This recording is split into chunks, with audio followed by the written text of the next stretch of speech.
sejarah kurban itu sendiri kalau kita lihat di dalam Al-Quran ternyata itu bermula dari sejak manusia ada. Ya butuh pengorbanan, kemudian perang batin lah ya antara kebutuhan dan keinginan kan gitu.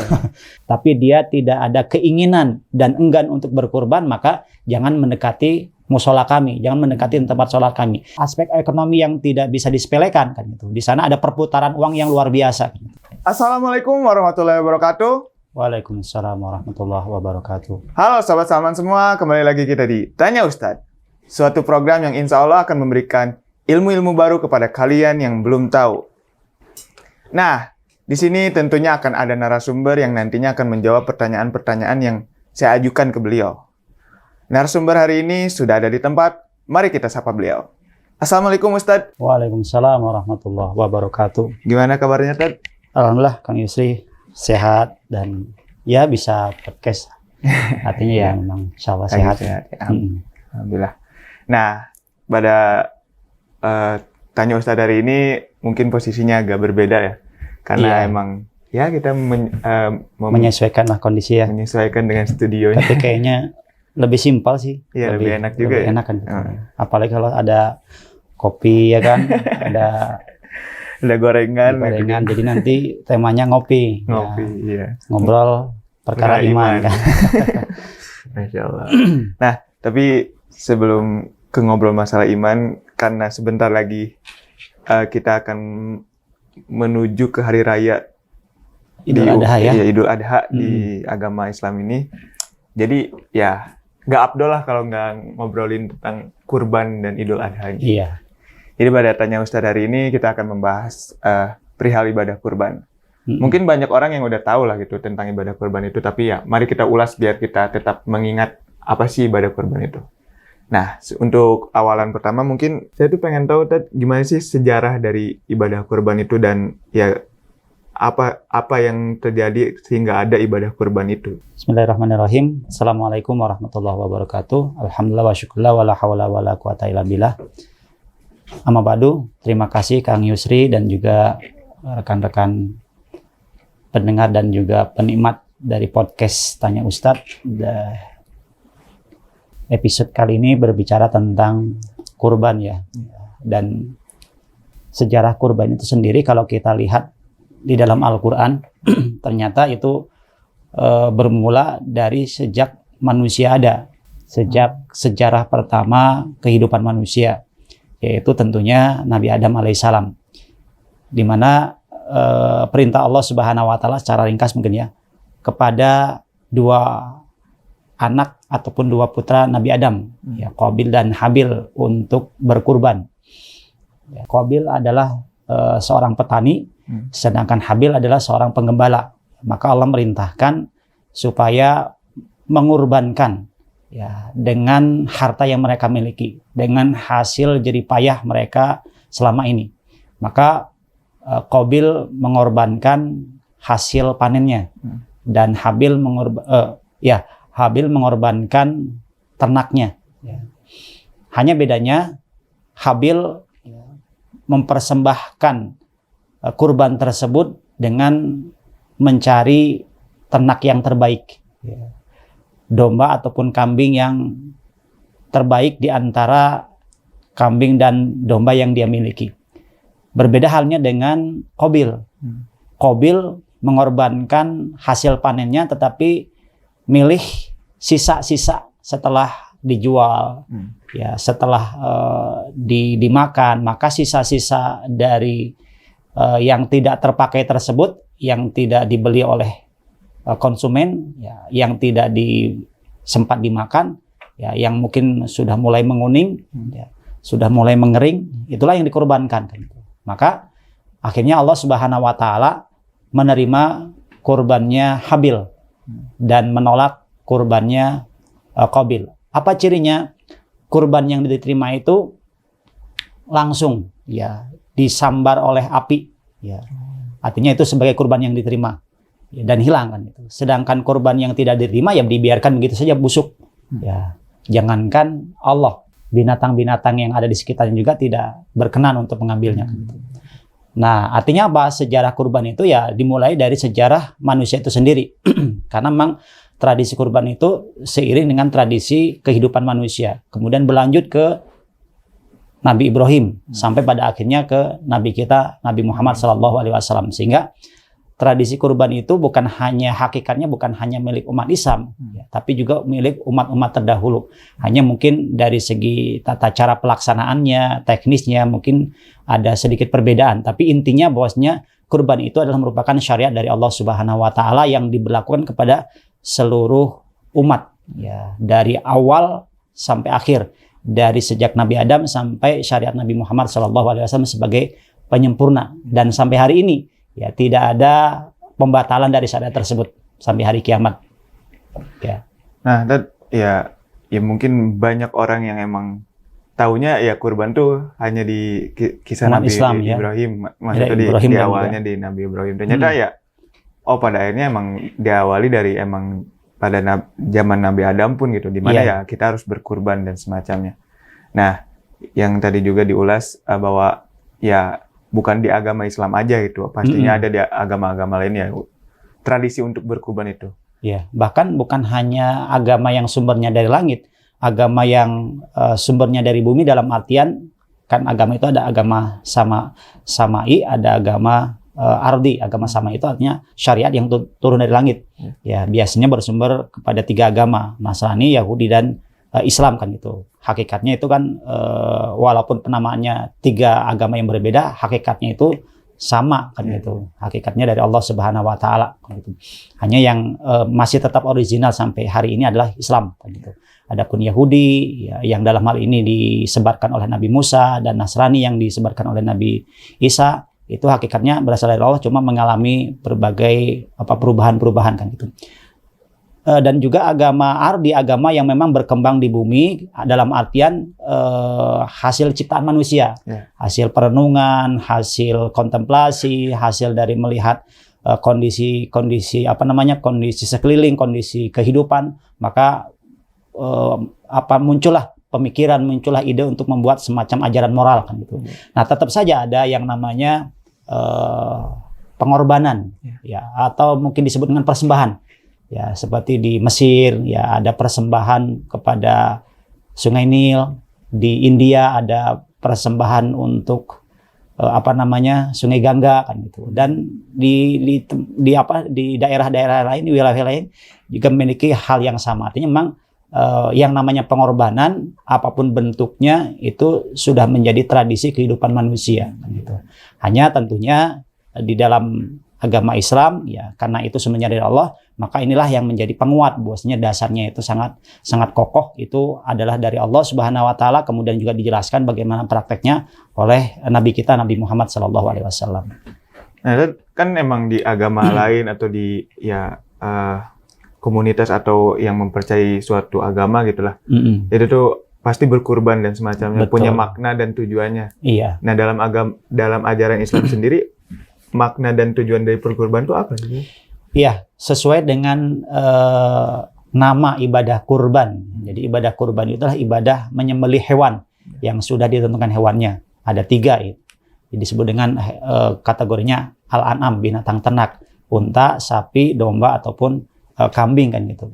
Maka sesuai dengan namanya kurban itu dari kata koruba, artinya dekat.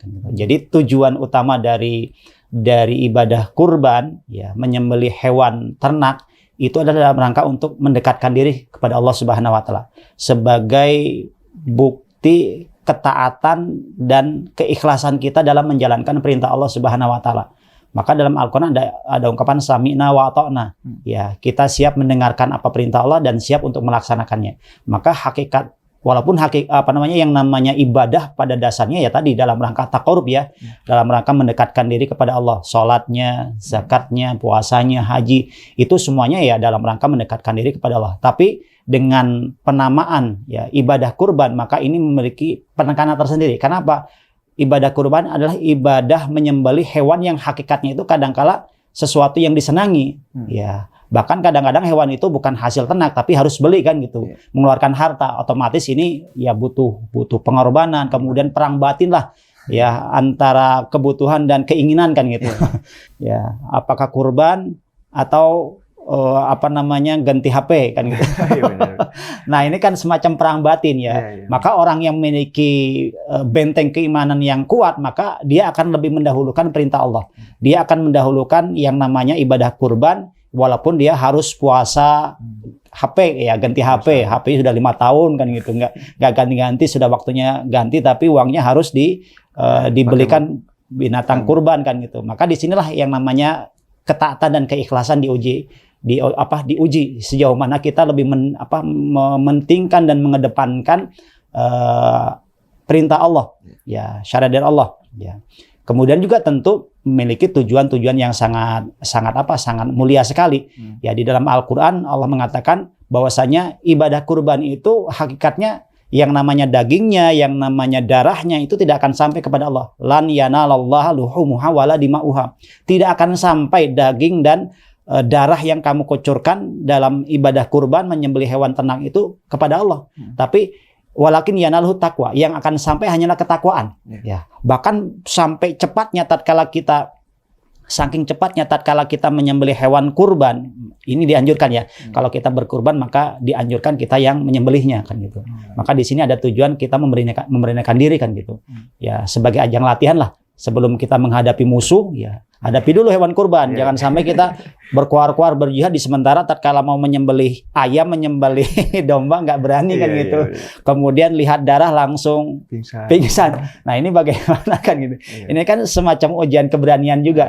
Nah, tadi terkait dengan ayat tadi bosnya, sebelum kita tatkala kita menyembelih, sebelum darah tersebut menetes sampai ke bumi, maka pahala itu sudah langsung cepat sampai kepada Allah Subhanahu wa taala.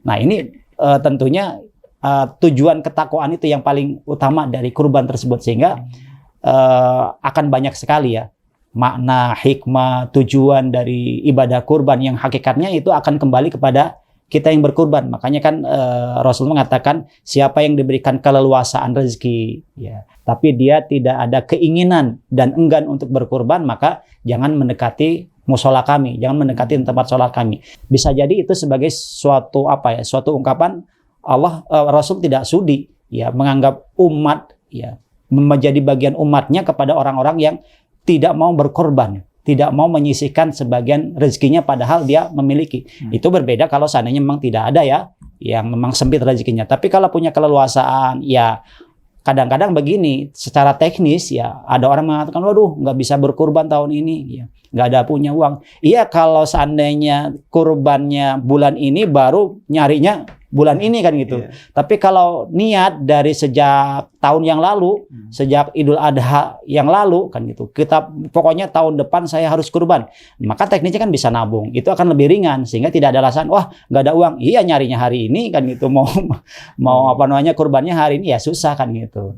Ya, yang banyak uang kadang-kadang juga repot kan gitu. Maka sini dorongan iman, kemudian ketaatan dan keikhlasan inilah yang pada akhirnya memberikan semacam tenaga lebih ya kita untuk berusaha ya menjalankan perintah Allah Subhanahu wa taala walaupun mungkin dirasa berat. Ya, dan juga ya banyak banget lah gitu tujuan dan makna dari ibadah kurban tuh. Betul. Selain itu juga kan ada juga di mana kita tuh jadi mungkin bergontong royong gitu dan semacamnya kan.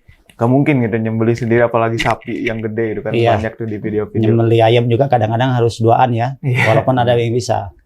Nah, selain hal itu, bagaimana sih ibadah kurban tuh untuk memperkuat sosial dan ya kebersamaan kita di hubungan masyarakat itu? Iya, setiap ibadah yang Allah syariatkan itu ada aspek hablum minallah, ya, juga ada aspek hablum minanas. Apapun ibadah tersebut, termasuk kurban. Jelas tadi sebagaimana dijelaskan bahwa aspek hablum minallah yaitu tadi menambah ketakwaan, keikhlasan dan sebagai bukti ketaatan kita kepada Allah Subhanahu wa taala. Sedangkan hablum minannasnya ya aspek sosialnya sangat jelas sekali bahwa dalam pelaksanaan penyembelihan hewan kurban itu kan melibatkan banyak orang kan itu. Bahkan bukan hanya itu saja, termasuk juga nanti ada aspek ekonominya.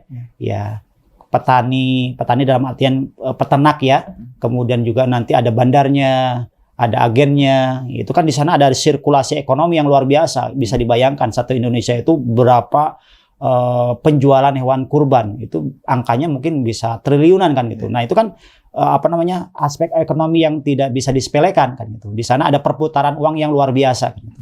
Dan itu dikelola dengan baik. Nah, artinya sampai walaupun dalam hal ini memang tidak sedikit ya orang-orang non muslim yang ikut ambil bagian ya dalam bisnis pengadaan hewan kurban.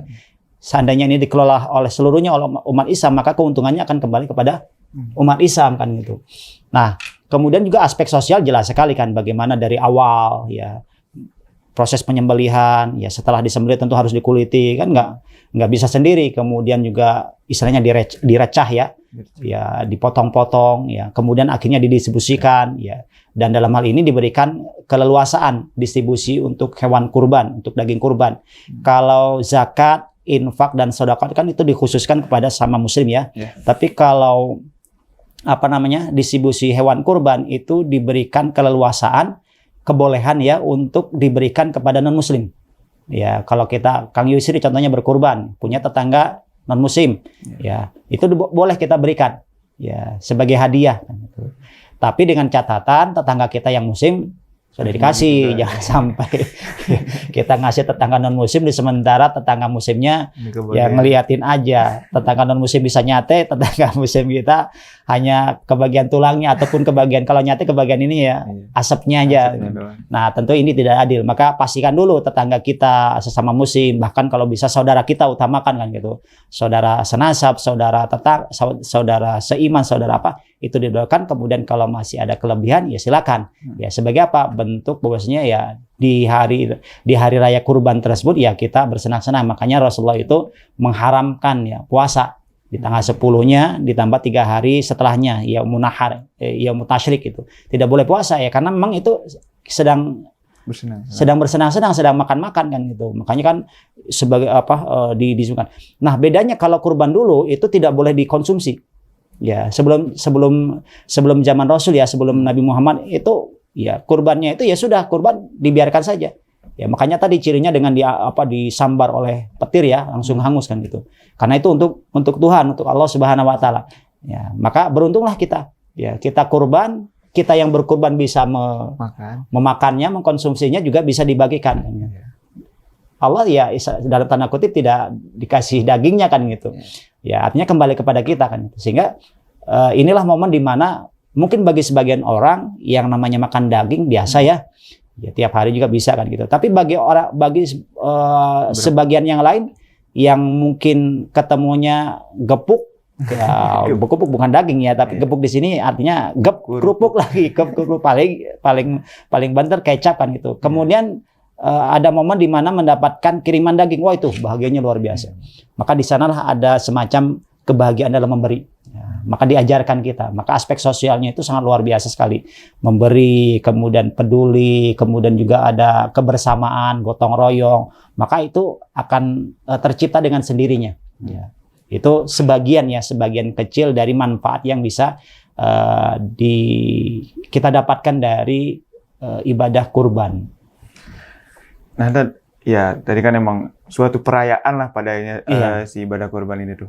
Dan itu saya tuh sedikit penasaran, agak kelewat sih. Berbicara tentang teknis memotong. Dan sekarang tuh udah modern ya, udah ada mesin dan semacamnya. Nah, kalau motong si hewan kurban untuk dikurbankan pakai mesin itu gimana sih hukumnya, boleh nggak sih? Iya. Karena kan tadi pertama pelaksanaan penyembelihan itu dilakukan oleh banyak orang, dan biasanya kan hewan kurbannya juga terbatas. Ya, di satu tempat dengan banyak orang hewan kurbannya paling antara 5 sampai 10. Maka ya manual saja dari satu hewan kurban itu satu orang, satu sapi ya satu orang. Ya, sehingga ada 5 sapi ya cukup dengan manual saja. Nah, biasanya mesin itu kalau seandainya produksinya massal, ya ayam contohnya ada 1000, bisa dibayangkan kan, kalau itu harus dipotong satu-satu. Kemudian yang kedua tentu tidak ada syiarnya. Syiar itu dalam artian simbol-simbol agamanya kalau seandainya menyembelihnya dengan mesin. Ya udah aja masukin mesin, mana sih justru di sana penyembelihan dengan secara manual langsung oleh kita sebagai pengorbannya, itu ada syiar agamanya, ada simbol-simbol agamanya. Bahkan dianjurkan itu di rumah yang berkurban supaya nanti disaksikan oleh keluarganya. Bahkan maaf, keutamaan ataupun pahala yang didapatkan dari pelaksanaan penyembelihan itu sendiri bukan hanya didapatkan yang berkurban, tapi yang ikut menyaksikan ya penyembelihan hewan kurban juga akan mendapatkan pahala kan gitu. Jadi artinya ya, kalau mohon maaf Kang Yusri tidak bisa berkurban tahun ini, jangan sampai diam di rumah, diam di kamar, ya ikut menyaksikan, biar dapat pahalanya kan gitu. Ya minimal ya ikut megang-megang inilah talinya atau ya ini kan artinya kita ikut sama-sama menyemarakkan syiar-syiar agama kan gitu. Maka peran mesin itu saya kira kalau seandainya memang tidak darurat, ya apalagi dalam pelaksanaan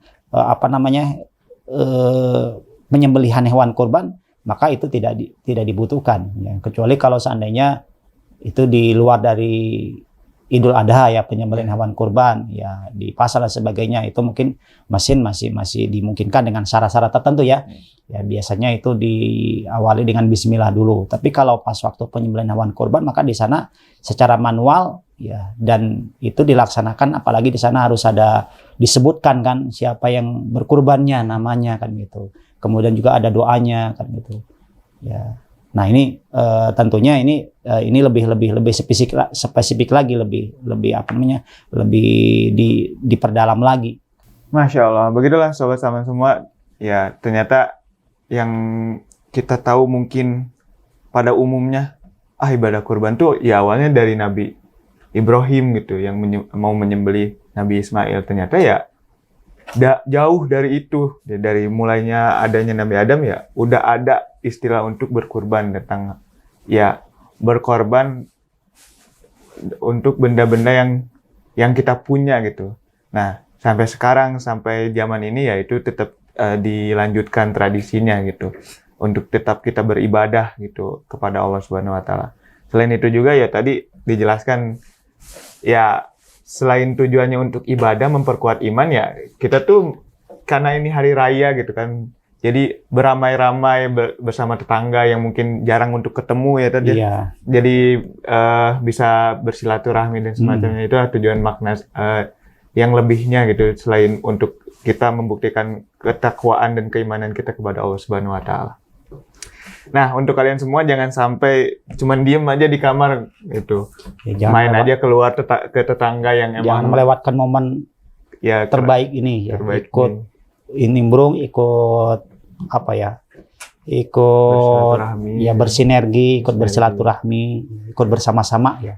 Kalau emang nggak bisa ngebantu ya nonton juga ya, udah dapat ibadah amal dapat pahalanya ya. Gitu kan. Ditambah lagi kita bersilaturahmi dengan saudara-saudara kita yang emang sudah lama mungkin kita jarang ketemu. Dan untuk kalian jangan sampai berlebihan makan dagingnya, harus ada ditambah sayurnya biar nggak perutnya nggak panas gitu. Iya, biasanya hari pertama, hari kedua itu terus saja daging itu. Ya. Nah, begitu sahabat-sahabat semua untuk hari ini. Terima kasih yang sudah menyaksikan, dan terima kasih Ustadz Jul udah menyampaikan ilmu-ilmunya. Sama-sama. Jangan lupa like, share, dan subscribe untuk Tanya Ustadz ini biar terus berlanjut. Terima kasih semuanya. Wassalamualaikum warahmatullahi wabarakatuh. Waalaikumsalam warahmatullahi wabarakatuh.